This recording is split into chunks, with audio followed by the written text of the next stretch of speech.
I feel like 45 minutes is Yeah. like normally what it takes. I'm excited because we do similar things with our And we've known writing each and other for a long time. conversations. I'm gonna see if you remember when we first met. I'm gonna mention it.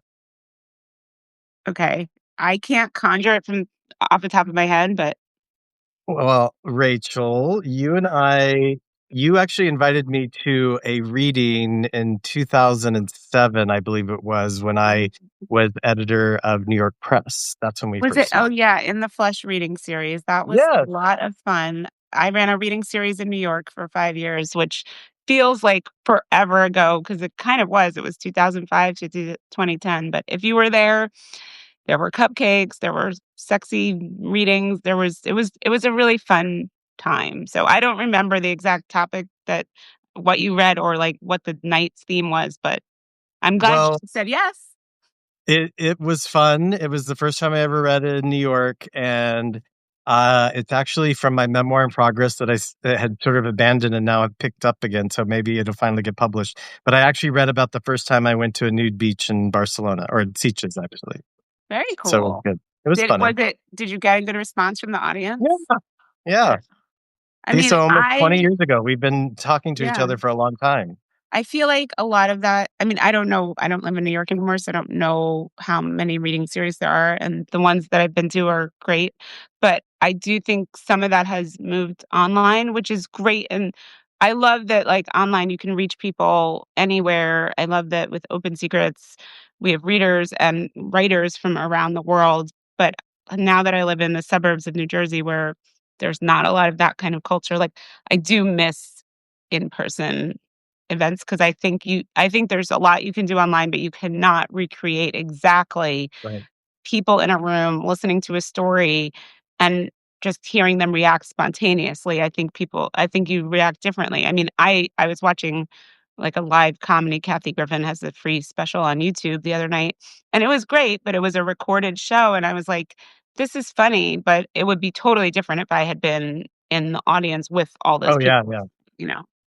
Well, we actually have a live reading, not a live reading, a virtual reading that's going to happen in February, and I may be hitting you up to see if you want to participate in Oh, case you're awesome. available. Did I see Because something about Albuquerque with you have not talked about Albuquerque. no, was it another did I not see that you're doing a Queer Love Project event or something? Not Albuquerque? Was it another A city? No, no, we're going to Okay. be doing it. We're going to be doing one in Nashville in Okay, April. Nashville. I don't know where okay, maybe that's what I'm thinking of. But you and I are gonna have a table at AWP.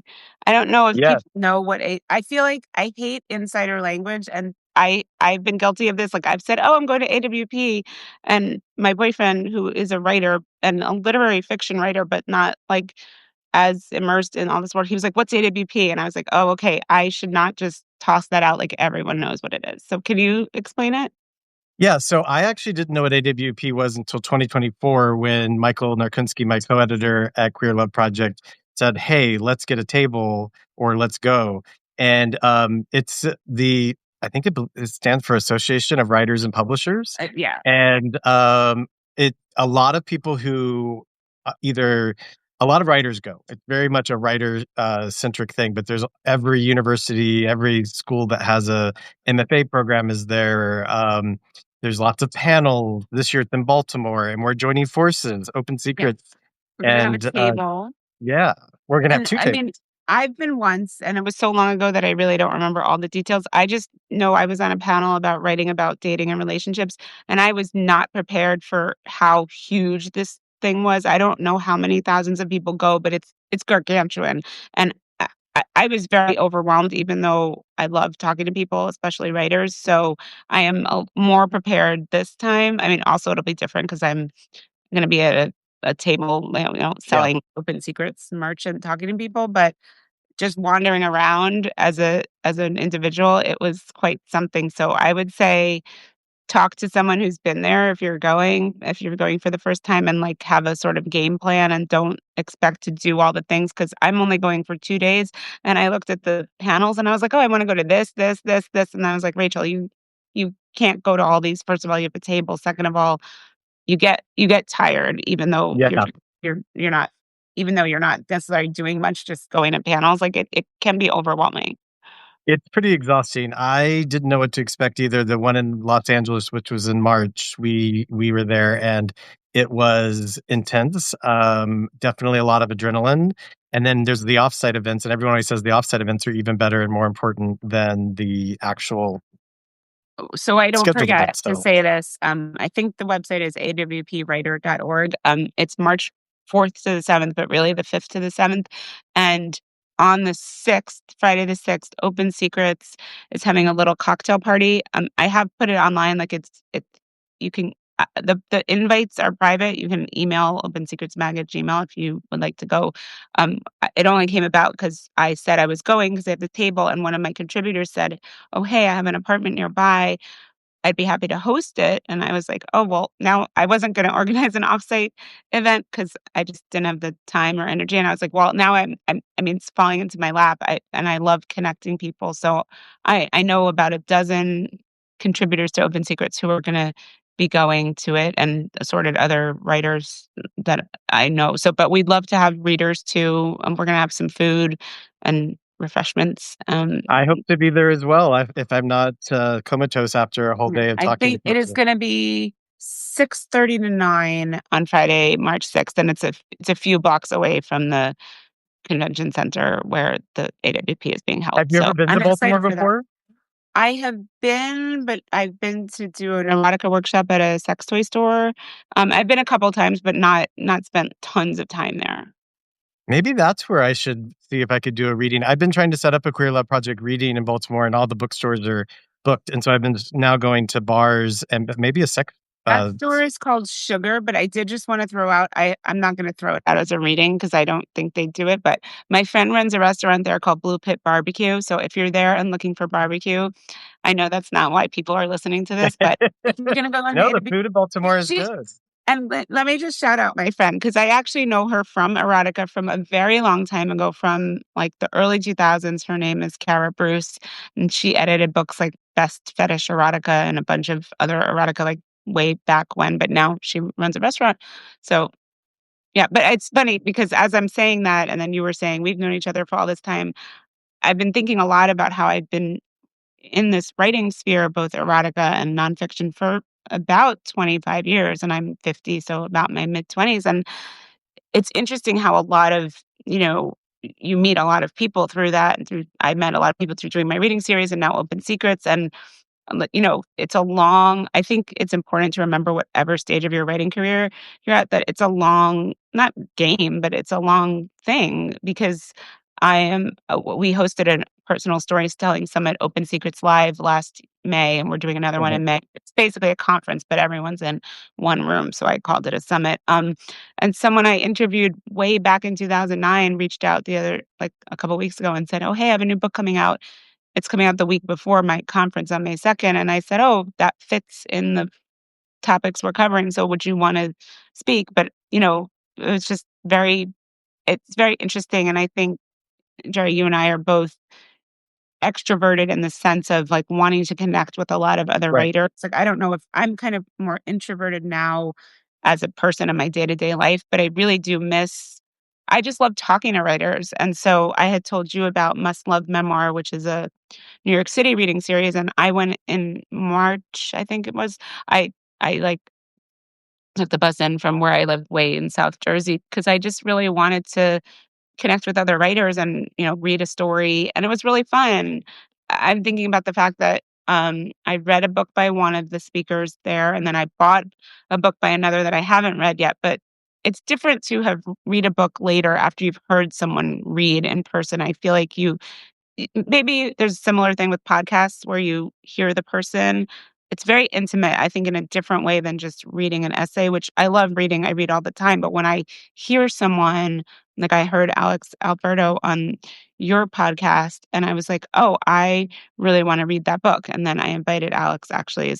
We haven't officially announced who is speaking at Open Secrets Live, but I can, spoiler alert, Jerry is, and Alex is going to be a moderator. So you heard it here first. The list, I have like 40 people who are speaking because I can't seem to do small events. I know it's epic. It's like I feel like a dozen people is a lot, and you're going to have 40. So gonna Well, be. it started out with 30 and it sort of expanded because I was like, "Oh, this person would be perfect." So I make it work. But what I was gonna say is just that I think it's cool that especially and Substack, I mean, I don't work for Substack. I don't think the site is perfect. There's a lot of glitchy things, but I think what's cool is that it's easy to join, and so it's easy to connect with people. And I spend that's kind of now my primary social media is Substack Yeah, Notes because I find after I was very active on Twitter and that I technically have my account, but I don't really use it anymore. And all the others, like I joined I'm on Threads a little, but it feels so big and like overwhelming. Whereas Substack, especially Notes, it feels more like what Twitter used to feel like to me, where it's more intimate. And the people I'm following, I usually subscribe to them, so I get longer takes on what they're writing about. And it just feels more. It feels really nice, like a little corner of the internet. yeah, And I know that there's trust me, I know there's terrible people on Substack, but because I don't subscribe to them, I'm pretty much avoid that, and fingers crossed, I've been very lucky that Open Secrets has not had trolls or, like, terrible homophobic comments. We had, like, one definitely one, and then I think we've had some that, weren't things I necessarily agreed with, but they weren't a personal attack on the person, so I left it up. And the troll person, I was like, "You know what? I have no idea how you even found this essay if you are by a lesbian who you're coming on here to make homophobic comments. Like, how did this even cross your path?" right. So, I I have you mean, found that's that the on thing is that Substack? I feel like it's less toxic, and I agree with you that I like that I'm actually reading things from people that I either follow or subscribe, and it's like just a little corner. And same exactly. I've said the exact same thing. That people have described it to me as like when Tumblr was good, but I was never a really Mhm. heavy Tumblr user, so I don't know if that's really the Yeah, I case. was on But it a yeah, little, but I this feels even more it feels, I guess, a little bit similar, but I know that's weird, like, you have notes and you have the newsletters, and new people are like, "What's the difference?" I know it's confusing, and I didn't use notes for the first maybe year or maybe even 2 years. Like, I was like, "Notes, whoa, that's too much." But once I joined, I realized it's more like a Twitter type thing, but there's not the yeah, word count limit, and I find it really nice because I can spend a little bit of time on there and feel like I actually read substantive things versus just, like, dire headlines or, like, people arguing or I mean, not that I mean, I yeah. can handle some of that, but I hate the feeling of spending, like, an hour on social media and feeling like I came away, like, just more not enjoying it really or just feeling like I filled my head with things I didn't need to fill I my was head with. very I was very nervous about at the beginning, so I published a piece with you at Open Secrets before I launched Queer Love Project with you and with Oldster just to see what the experience was like. Like Mhm. I obviously I'm a person who likes to try things out first, and then I published a piece by you on Queer Love Project just this month, and you published a piece by me earlier this year, which is the essay writing Practice tips on when is your Yeah. writing good enough. So I had a question for you because from the outside, everyone's like, "How the hell does Rachel do what she does?" And you've said the same thing about me. Like we were both very busy doing I these did things. say, like, "How do you manage the time?" But I feel like Uh, people have said the same thing with you. So, and I know that you've evolved certain columns and verticals. So, like, have you like, how do you decide when you want to do a new thing or when do you want to evolve it into something else? I mean, it's funny because I've never run a magazine before, and so in some ways that's great because I love that I have total freedom and I don't have, like, the baggage of, "Okay, this didn't work last time, I can just try things." But then sometimes I'm like, "Wait, what am I doing?" Like, I don't know. I don't have, like, a grand plan, I kinda just do things as the ideas come to me. So at the first I think we started with, like, 7 or 8 or 6 or 7 topics, and then there were more topics I wanted to cover, or I got essays that didn't fit any of those, but that I wanted to publish. So finances, that topic came about because of that. And then that first essay that was in there was about a woman who was being priced out of her apartment in the Hamptons. And I wound up starting a GoFundMe fundraiser for her last year because she's elderly and it was really the treatment she was getting was really bad. Mhm. So sometimes it's based on what comes in and then columns, I think about a year or year and a half in, I was like, "It'll be cool to have a column where people are coming back to read that specific author." I think my history as a column writer, because 'cause I've written columns for The Village Voice and for I think I wrote one for Penthouse, but it wasn't as, like, personal driven, and then I wrote one for oh goodness, the Philadelphia, weekly no, an alt weekly Philadelphia City Mhm. paper. Um, I probably would have known it better, but I don't actually live in Philadelphia, and that was a while ago. But anyway, I loved the column writing experience because it felt like each column was talking to the other column, and so I thought, "Oh, I wanna do that with my publication." So I started with Athena Dixon's Radical Pleasure one. I started at one on ADHD, which I'm 3 months behind, but I figure it's a column on ADHD, so I don't have to be as, on it. And then more recently, I asked John DeVore, who had spoken at Open Secrets and whose writing I really like, and he's also a humorous writer most of the time, to write a column, and he suggested the theme "Truth Hurts." And a lot of the topics we covered, Open Secrets, wind up being heavier topics, mental health, family, trauma, and I it sounds weird to say I love reading about those topics, but I often read memoirs about dark topics because I think they help me understand what people are going through and then understand what I'm going through, but I thought, "Okay, we need to maybe lighten up the site a little bit." So, I love that John is writing about some of the same topics, aging or whatever, but with a humorous lens, and I think readers appreciate it too, because that's what they are saying in the comments, and I would never push someone who writes very, like, serious essays to just throw in humor because I mean, that doesn't work. I mean, the essay I wrote for you was a grief essay. I'm not gonna just, like, spice it up with some humor, but, I think sometimes I think as a reader, I do crave that sometimes from even in a memoir. I mean, if the person naturally writes in that style, I appreciate humor when it's well used. So that one came about that way, and then I thought, "Okay, we have 3, I wanna do a 4th," and I did wanna have some sort of paid subscriber offering.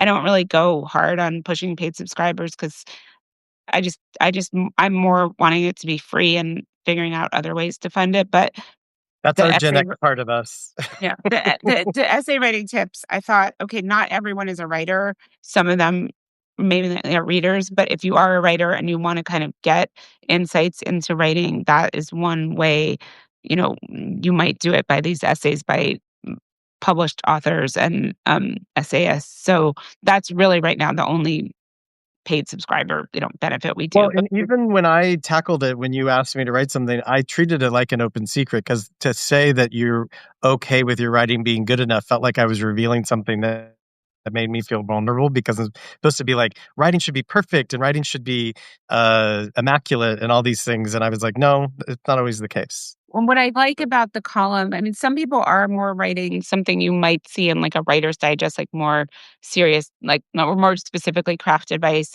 Some people are writing more of like a personal take on their craft advice based on writing their own writing. And I welcome both of those. We have some coming up that are more personal based. Mhm. And I like that getting a sort of peek into like something that maybe the author has struggled with themselves and has figured out through the writing process, and they're revealing that to help other writers. And I think that's something that's just very important to me in general. That I, as a person, as a writer, as an editor, I'm pursuing my own goals with my writing and my editing, but I'm also trying to help other writers who are coming up, and I feel like that especially as I'm, like, entering my 50s, I feel like an obligation to help other writers.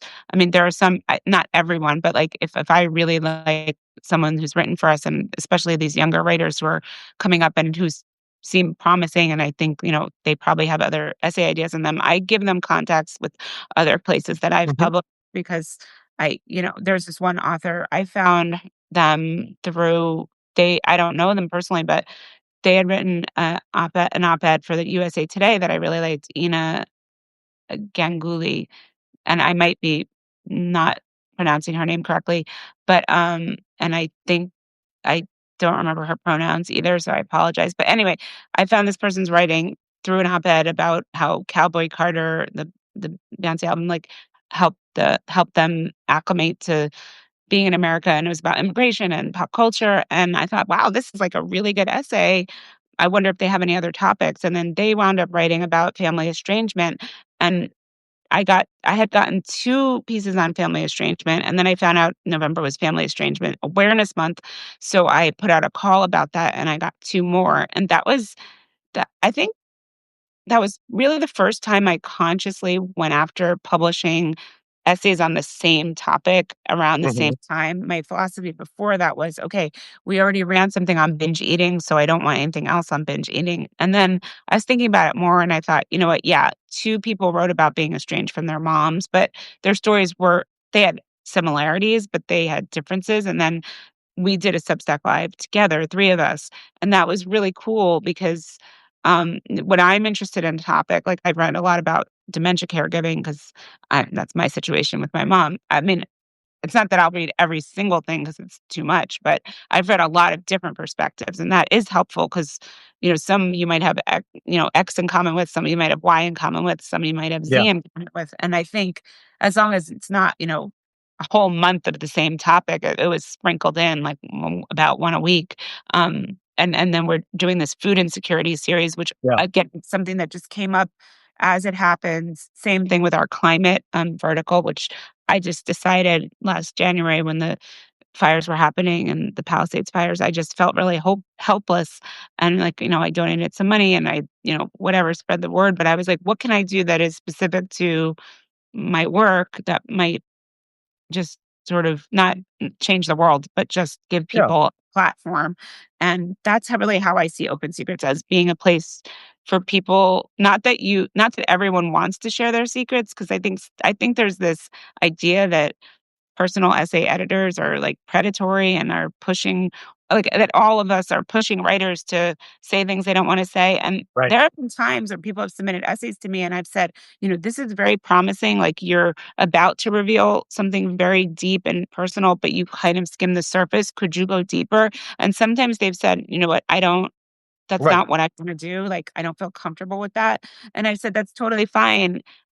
That's what we do at Open Secrets, so I can't publish it," and most of the time, they find somewhere else to publish it, like, I'm not offended or anything, that is my mission, and that is probably the biggest editorial feedback I give people is, like, "What did it feel like to have this experience?" Or, like, "What were the stakes?" Like, right. that you did this, what might have who might have you know, yelled at you about this or whatever. I mean, I do push them because I think that the more vulnerable you are, the more you're revealing something that is challenging to reveal, the more readers are going to connect with you. And I don't think that's for everyone. I think there's some people Right. who naturally want or want to do that or process things that way. That's always been how I've processed things since I was a teenager, writing letters to the editor about my dad's alcoholism. Like, I have always found writing in public, like, cathartic, but I recognize that not everyone does, but I also really welcome the people who aren't used to that, but who try it out because they've seen other people doing it and at Open Secrets or elsewhere, or maybe one of our prompts gives them an idea. And I had these 2 sections I launched this year for flash essays of 500 to 999 words, partly because, I don't have the time to edit the longer ones like as often, but also I thought readers might want a little break, like a shorter piece, and I'm usually lighter, sometimes not lighter content-wise piece. And Right. hobbies has been really fun. I mean, someone wrote about thrifting, someone wrote about pickleball, someone wrote, yesterday about, crafting and, like, is their crafting stash become what's the line I between, love like, a that piece, stash and a yeah, I hoard? thought that was And great. I thought that was really cool. Like, I am not a crafter, but I think you don't have to be a crafter to relate to that, and that's something that I think has been really cool to see that we have a pretty robust comment section, like, people do comment, and writers say, "It was a good experience because of the feedback I got from readers," and that means more to me than, like, subscriber numbers or awards or anything, like, to know that it's readers and authors are connecting on a platform that I created, like, that feels amazing, and Well, so that's one that thing that helps I to wanted motivate. to Yeah, I wanted to dive into that because one of the things that you told me about your essay that I published was that you did share the essay Yes. with, Kiki's, Right. Yeah. widow, right? Let me just recap what that is. It was about my Yeah.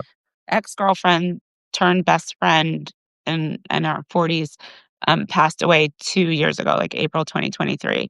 And when we were together, I wrote about our relationship, and we had a rocky breakup that I also wrote about. I mean, we went through a lot of ups and downs, but in the last year or 2, especially last year of her life, we were very close, like texting, emailing every day, like super close.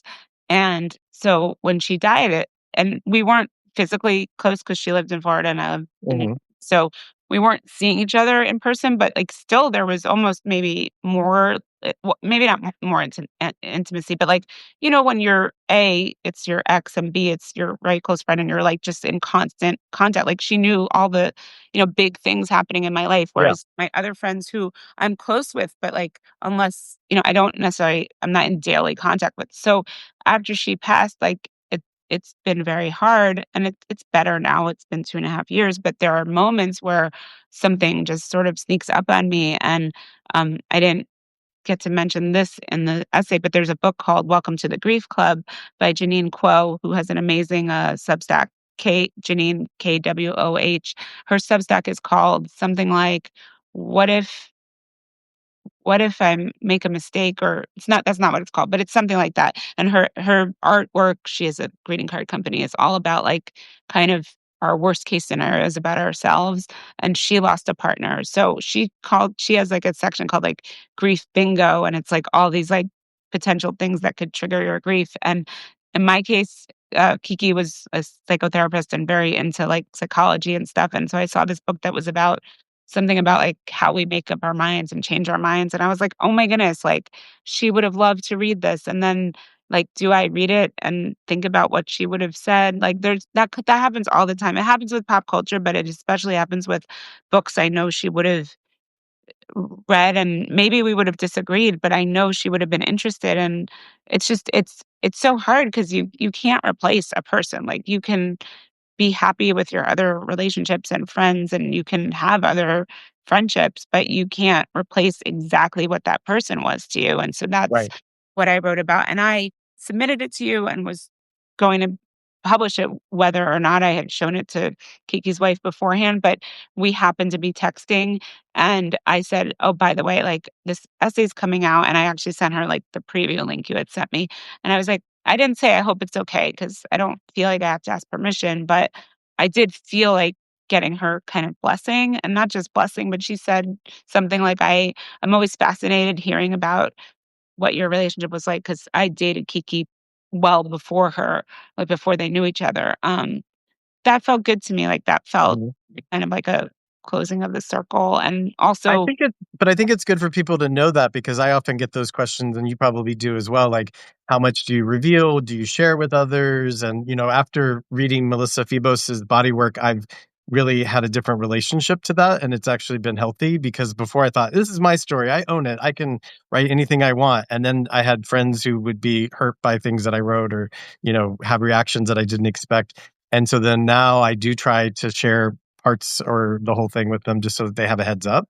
And so I thought that was interesting and something that, behind the scenes that people might not know that you had done.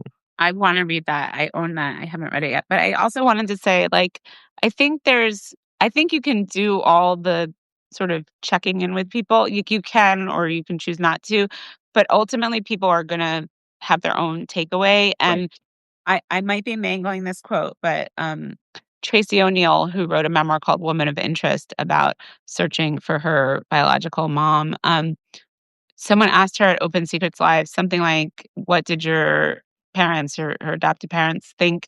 And I forget exactly what she said. But I think she said something like, they were okay with their portrayal, but my mom didn't like that I described her as needy. I think that was it. And I just thought it was so interesting because I think even if needy is not necessarily praiseworthy, but like even if you're praising someone, they still might not see themselves the exact way you see them. And I think some of those things would never get expressed verbally. Like you wouldn't necessarily say, "Hey, I think you do XYZ or you're like this." But in your writing and you have to explain a character who's a real person what they're like stuff comes out and you write in a maybe a different way than you speak or for a different audience. And not everyone is going to love their portrayal. And I think you just have to accept that if you're gonna publish work under Yeah. your own name. Well, the essay I published with you about basically not understanding that I was poor and my mom telling me don't tell people outside of the family anything about us was interesting because my parents don't read really, but my brother tells them about the things that I publish, and they were upset because they're like, "We weren't poor," and I was like, "Well, actually, we were. Yes, we always had food, and you always made sure we were well clothed, but we were living in poverty. We just did a really good job of hiding it." And that's part of a open secret, and it's also one reason why I've tried to live the least secretive life, right? So that's like to me a strategy rather than having to hide all those things. Although I hid I it for a long also time too. think it's interesting. I mean, something I plan to do, I haven't really properly done it, but when you have a writing family where siblings are writing memoirs or parents and children are writing memoirs, I think that's very interesting because, ultimately, like, your parents could write most people's the people who are commenting on the writers in their life are probably not gonna also be writers themselves, but if they are, you do get a chance to get that other perspective, and I Right, think it's important to remember that you're not trying to say that you have the definitive take on what right. you're writing, you're saying, "This is my experience." Obviously, someone else would have a different experience, and there's an essay we published, uh, um, I forget the exact title, but it was about, like, this this woman's friendship. There were all these red flags over the woman's friend suddenly getting engaged, and then it turned Mhm. a domestic violence situation. And as I was reading it, I was thinking, I mean, it was really about the friendship and how this friend grappled with seeing her friend, like, go into this terrible situation that she suspected was bad and then found out was bad, and then couldn't really, could only do so much to help the friend. The friend had to make decisions on her own, and I thought, if the friend was reading this, I'm sure her perspective would be different, and, like, is one the truth and one is not the truth? No, they're both a truth.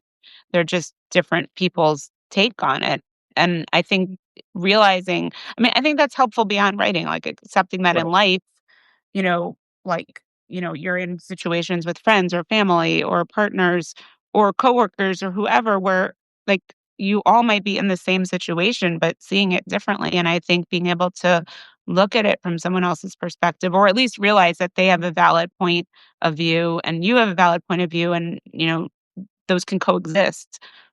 That I think that's something I feel like writing has helped me do in life beyond writing. right. So, we're looking forward to 2026. We're almost there. I know I'm always open to submissions, as are you. We have a new call that's gonna go out in a couple days, which actually is gonna be around the theme of sacrifice, which I feel like is a Oh, pretty broad I theme. like that. I Uh, love a scene. I love a yeah. scene. Like, to me, like, even just a word, like, right now, The Sun magazine, which I don't regularly read, but I've read some of their readers' right column, they're looking for the theme of distraction, which if anyone, like, look up The Sun, the deadline is January 1st, and I was like, "Oh, hello, ADHD, like, my whole life is a distraction." And, I mean, it's like an hour-long distraction before I even get to whatever I open it up for, so, I love a prompt. So So what else are you looking forward to, though, in the coming year? Obviously, we talked about our, AWP experience. You have May the summit 2nd in May. is Open Secrets Live, so the best way to get the information on that is to subscribe to Open Secrets because 'cause we're gonna release tickets probably end of January, and there is a really amazing lineup for that. We are currently and pretty much indefinitely taking flash nonfiction essays of 500 to 999 words for our hobbies and objectives sections because those run every week. And then I don't know exactly when, but I think before AWP or right around like March 1st, a couple days before, I'm going to release a new call for submissions for all our categories. But part of why I've delayed that is, like, I have some scheduled out through end of March, so I don't like to make people wait so long to get published where I say, "Oh, it's December, you're being published in July." I know some publications, like print publications, have to do that, but for an online publication, I don't like to make people wait too long, so I'm trying to catch up a little more on the publishing side, and then in March say, "Okay, like, these would be published in probably April and later." So, if you Right. have ideas for open secrets, you can look at our categories and, think about that. So Yeah, one question I have for you is you tried to do a relationship or dating column, and I was really jealous of the title of it because I thought that would be oh, the perfect. Dear Daddy? That Yeah. one also fell into my lap. Someone came to me and said, "Look, I have this kind of experience and I've never written a advice column. Would you be open to it?" And I wasn't sure because advice is a little outside the my original vision for Open Secrets, but I said, if you can give your answers in the form of basically an essay, like not just this is my advice, but this is my experience, and then here's my advice based on my experience, I'd be open to it. So that was an interesting experiment. Sometimes we got more questions, and sometimes we struggled to get like enough questions. And that was fine. But then they were like, eventually, we're like, oh, I have other obligations, so I can't continue. Hmm. Um, and I'm okay with that, and then I had liked the cadence of having a column every like 4 different columns running, because I just thought it's nice for me as an editor, it's just kind of nice to know, okay, these are sort of ongoing things, and I like having the hobbies and the objectives because those are ongoing. Oh, and then I did wanna throw in a plug. We have a book club. We're kind of working out the book club part of it, but we do a interview with an author every other month, and the next one is January 29th with Veena Dinavahi, whose memoir, The True Happiness Company, was one of my favorite reads of 2025. It's a memoir about how at age 19, she was very depressed, like expressing suicidal ideation, and her mom was trying to help her and found this guy who was supposed to help troubled people, and he wound up being a cult leader, and she's Indian American, and she winds up becoming a Mormon, married to a white guy, having 3 kids at a pretty young age, and eventually realizing, "Wait, this is am I in a cult? Maybe, yes."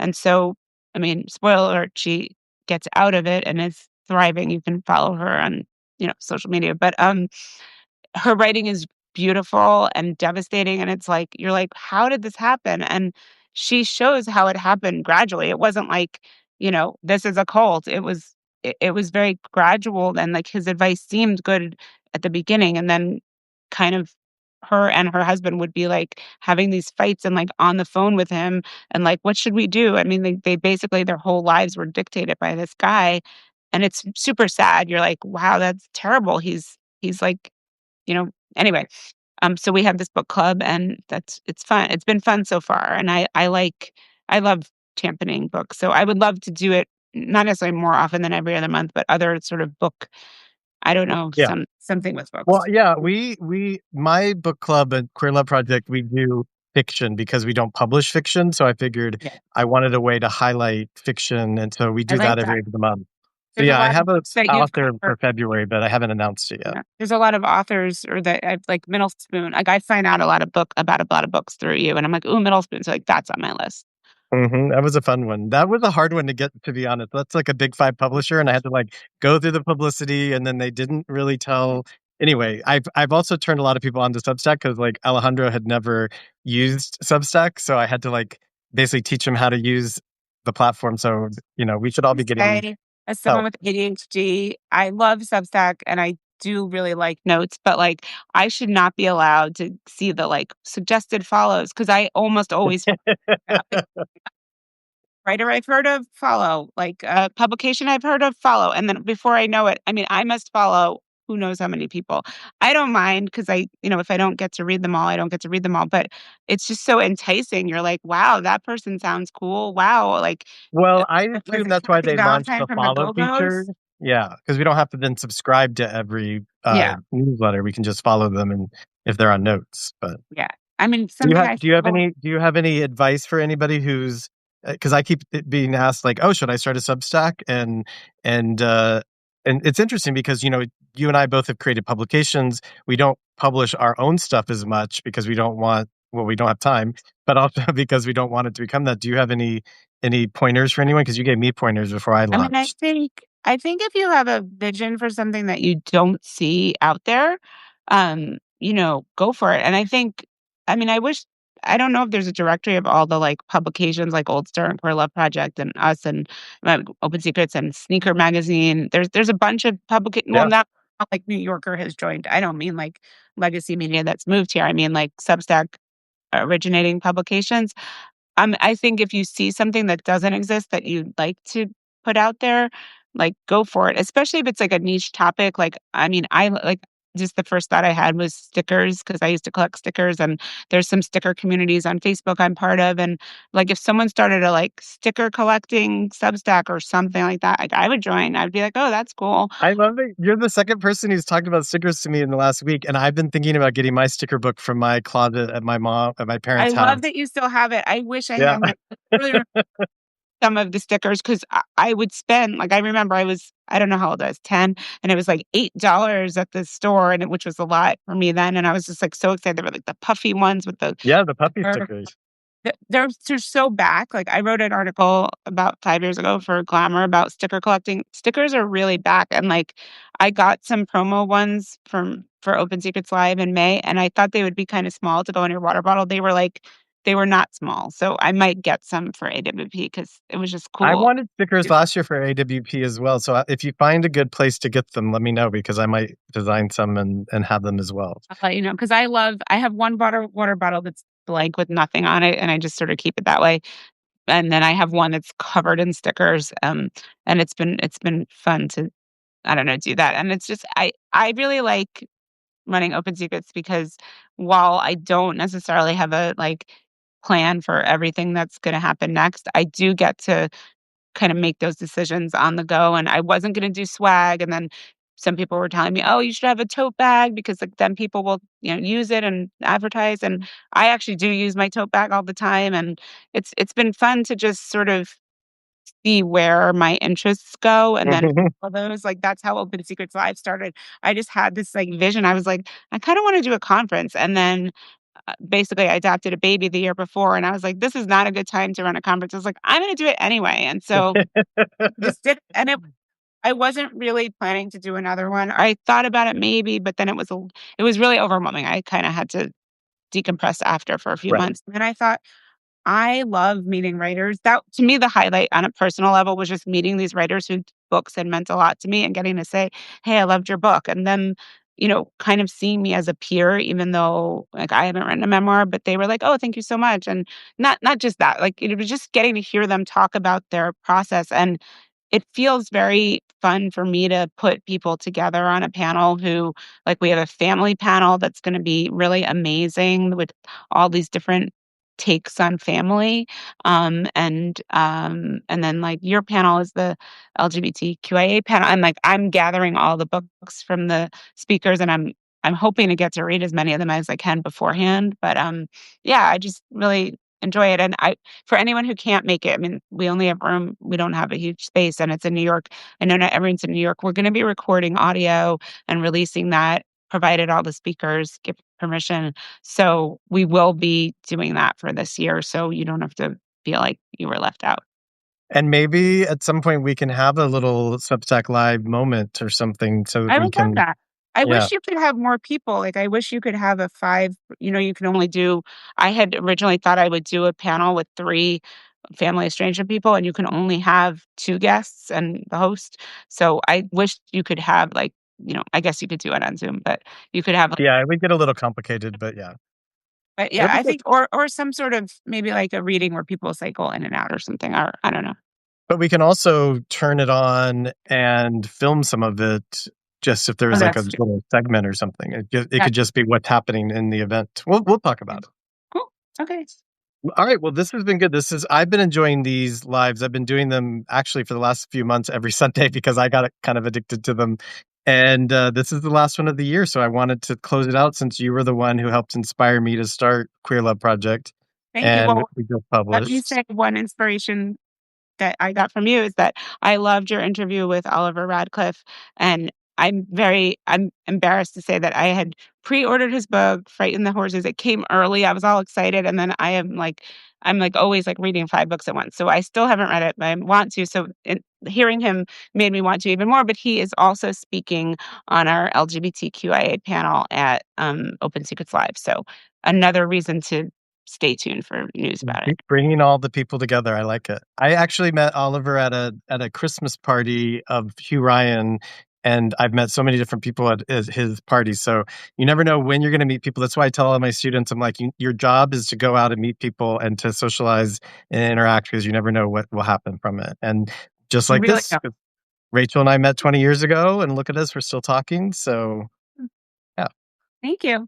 And yeah, please, anyone watching this, like, if you want to submit to Open Secrets, really just, I mean, you do have to be a subscriber to submit. And that is largely because I was getting submissions that were totally, they were fiction and we published personal essays. They like just had nothing to do with what we publish. So, I mean, be a little familiar with what we publish, but I'm very open to working with new writers, whether you're new to Open Secrets or just new to writing. Like, if you have something that seems to fit, like, please send it in. same. Career Lab Project is always looking in. We also pay, and we also you have to be subscribed, as because I learned that from Rachel. So and thanks everybody for joining us. And you'll see us soon in real life, hopefully. Yes. Thank you. Bye. All right. Bye.